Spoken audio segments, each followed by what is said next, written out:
Back with Team Rising in the house, we got Antjuan and Marissa today. And one of the battle lines that's been drawn in the Democratic Party is the future of healthcare.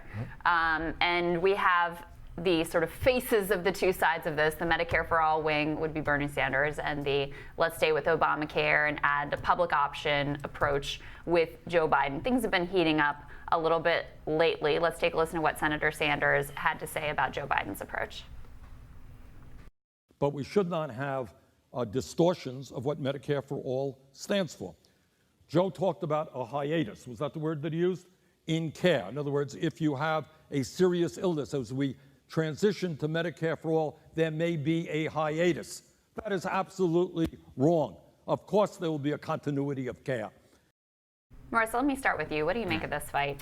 I mean, exciting, but most importantly, as we get closer and closer towards the election, you're going to start to see candidates pull out knives kind of on one another as they start to show their differences. I think that it's kind of interesting to see the more progressive way to move in healthcare, but at the same time, you know, is America really ready for that? I kind of question a lot of the moves that, you know, we're seeing with Medicare for All. I just don't think that that's quite the direction that a lot of Americans want to move in. It didn't work for us before, so I think it's going to be interesting to see it play out and move forward. We should also note, before we go to you, Antjuan, is that the deputy campaign manager for the Biden campaign says that defending Obamacare is how Democrats took back the House.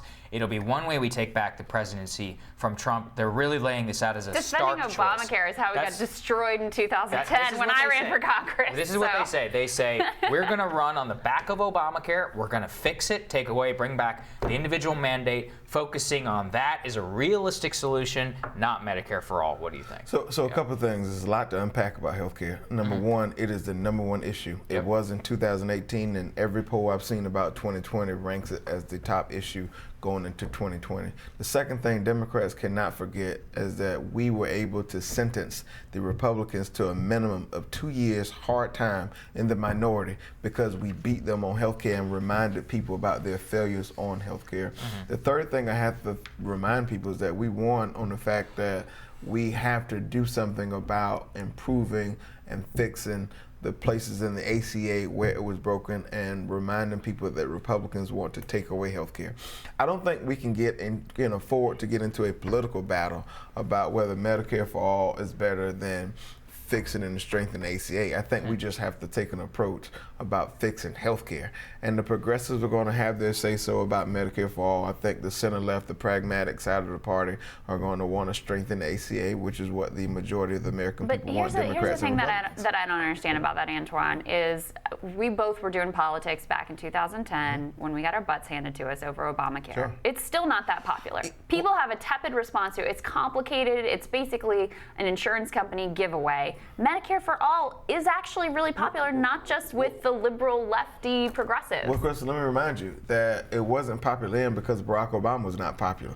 Now that he's gone, he's left office, everyone, including Republicans, love the ACA. And the fact of the matter, I just checked the polling on it. It's basically still 50-50 on Obamacare. But the truth of the matter is, if it wasn't that popular, then Republicans would have repealed it a long time ago. They know there are parts of the ACA that people do not want to get rid of, and so they could not throw it out when they had the majority in the Senate, the House, and the presidency. So, yeah, I mean, it is popular as in, it's like nobody wants to mess with healthcare, but everybody hates their current healthcare. That's mostly what it is. I argue differently. They hate their insurance company. The deductibles are out of control. The payments per month are dramatic for a middle-class actual family. Let me tell you what people hate. Let me tell you what people hate. People hate the fact that you have people playing games with the healthcare. People hate the fact if you go to South Carolina and most of the rural parts of this country, hospitals have closed because people have played game and they've played with Medicaid expansion. And you know what people are pissed off about now is prescription drugs. Yes. And if Democrats are successful, they will remind people that this Republican president has failed the American people once again on lowering drug prices. I actually agree with that. I mean, President Trump has completely not acted. No wonder we have this heat wave. You agree with me? You dropped the ball. No, I mean, on prescription drugs, I think he's absolutely failed. What do you think, Marissa? So, I mean, you clearly said that Americans are tired of politicians playing games with healthcare in general. I meant to say your party. I'm sorry. Well, if we're going to sit here and point out politicians, then we do have to be fair across the board. Because let's not forget that, ACA was over 1,000 pages. There was numerous loopholes in it. One of the biggest loopholes was that small businesses and employers ended up having to cut back on their number of employees because the debt was astronomical. They couldn't deal with that as a small business. And their health care that they eventually ended up having to provide is terrible. I mean, it's just terrible. Guess I what's used popular, to have guys? it. It's bad. Medicare. It's popular. It's popular. The overhead is cheaper. Popular until you get to the detail. The devil's always in the details when it comes to every piece of legislation. I'll tell you what. And guess what? I won't disagree with you that this plan was not perfect. But you name one piece of major legislation in our nation's history that started out perfect, that we had not had to make fixes and changes to along the way. And I think that's what Republicans seem to forget. Yeah, it's about incrementalism versus it's about whether revolution. health care is actually a right or not. Yeah, that's also right. I mean, and we've talked Obamacare, about this a lot. there is still a group of 20, uninsured 30 million people. I mean, the goal uninsured. with Biden's health care plan is not to cover everybody. And I think, to me, that's a fundamental dividing line in the But party. the public option was popular. We just could not get the votes when Barack was in the office of the presidency. It is something that I think Democrats and Republicans will agree that it is a reasonable option to consider in this current environment. You think Republicans are going to agree on that? Good luck with that.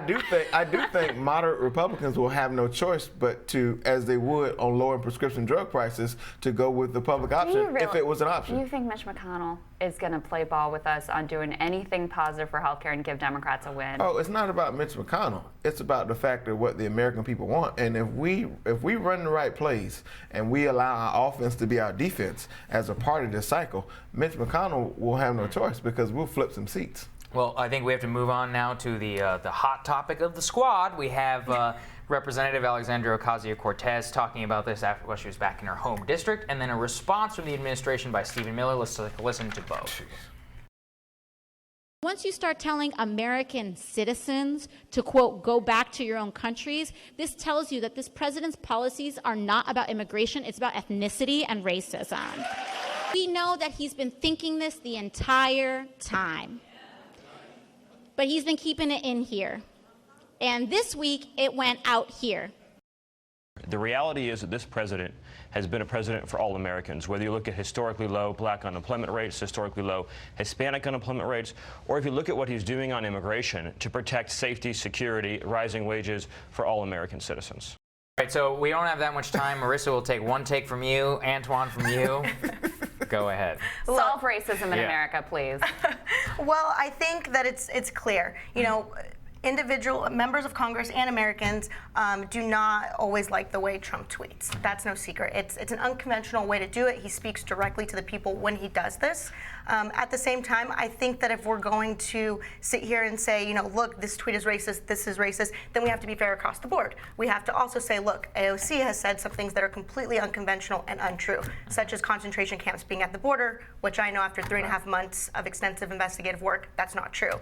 Omar, same thing, anti-Semitic remarks. So if we're going to sit and call one person's tweets racist, we do have to be fair and call it across. I agree with you, and I've made that point here. But saying Antjuan, something is not true Yeah. and saying something racist is totally different, my friend. I think we need to have to draw a line in the sand of clarity. To the point, we know the president is a racist bigot. We know he cuddles and plays footsie with all those things. What's so disturbing about the clip we just played? They deployed a white nationalist and Stephen Miller to do cleanup. We should be careful about labeling people white now, especially an American Jew who's a history of the Holocaust. To back cleanup for racism. That was most disturbing about the Sunday show. Stephen Miller believes in restrictive immigration that does not make him a white nationalist. And I think that's the main point. He also believes in cruelty at the border as a policy. So there's that. Okay, I mean you can say that's immoral and he's a bad person, but qualifying somebody as a white nationalist is different. Also, I don't think he's a bad person for wanting that. But I never said I think he's a bad what person. we're really I just disagree with. We call him a white nationalist. That's as bad as it gets. I don't know if he's a bad person, but I'm just telling you his politics and his behavior and some of the language and some of the things he advocates for are very similar. Well, Marissa, does wanting restrictive immigration to make you a those white of white nationalist? It does not. It does not. Wanting restrictive immigration immigration does not make you a white nationalist. If you want want comprehensive, immigration reform, that also does not make you a white nationalist. You didn't hear what I said. That's right. I said some of the things he's advocated for, some of the language and rhetoric he's used is very reflective and very close to some of the language we hear from white nationalists. We can say the same thing about the president. To fix a broken system and to also figure out, hey guys, the way that we hand out H-1B visas is not working in this country. We need to fix it.